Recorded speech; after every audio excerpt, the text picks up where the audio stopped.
ముఖ్యంగా ఈ పిక్చర్ని block buster చేసిన ప్రేక్షకులకి నా థ్యాంక్స్.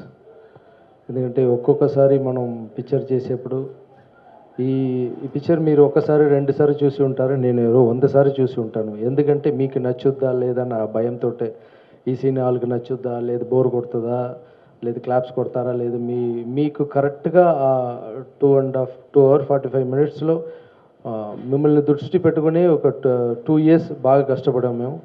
సో మీరు ఎంజాయ్ చేస్తున్నారు థియేటర్లో, చాలా సంతోషంగా ఉంది. మీరు ఎంజాయ్ చేస్తున్న వల్ల కొనుక్కున్న డిస్ట్రిబ్యూటర్స్ చాలా హ్యాపీ, వాళ్ళ మాటలోనే తెలుస్తున్నాయి. తర్వాత మధు గారు చాలా మంచి మనిషి, ఆయన చాలా పెద్ద పెద్ద హిట్ కొట్టాలి. ఈ పిక్చర్లో ఆయనకి మంచి పేరు వచ్చింది, నాకు చాలా సంతోషం. దీని తర్వాత విశాల్ గారు పిక్చర్ కూడా నెక్స్ట్ వీక్ రిలీజ్ చేస్తున్నారు మధు గారు, అది కూడా పెద్ద హిట్ అవ్వాలి. తర్వాత హీరోయిన్స్ వేదిక చాలా ఈ పిక్చర్లో ఎలా అంటే ఒక డ్యాన్స్ కానీ ఒక కామెడీ కానీ అన్నీ బాగా చేసింది. అమ్మాయి ఇంకా పెద్ద పెద్ద హీరోతో కలిసి చేయాలని నేను నమ్ముతున్న రాఘవేంద్ర స్వామి కోరుకుంటున్నాను. అలాగే నిక్కీ కూడా ఫస్ట్ ఫిలిం ఆల్రెడీ తెలుగులో ఒక ఫిలిం పెద్ద హిట్ అయింది, తర్వాత సెకండ్ ఫిలిం కూడా హిట్. అమ్మాయి చేసిన 2 ఫిలిం మంచి హిట్, సో లక్కీ హీరోయిన్గా మారిపోయింది.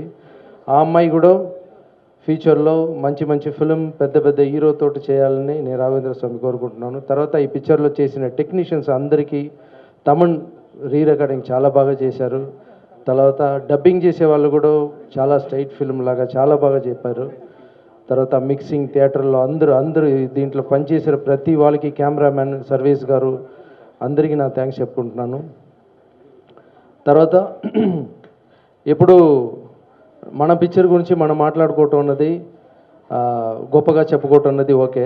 నిన్న నైట్ నేను జెస్సీ ఫిలిం చూశాను, చాలా బాగుంది ఆ ఫిలిం. దయచేసి ఆ ఫిలిం కూడా అందరు వెళ్ళి చూడండి.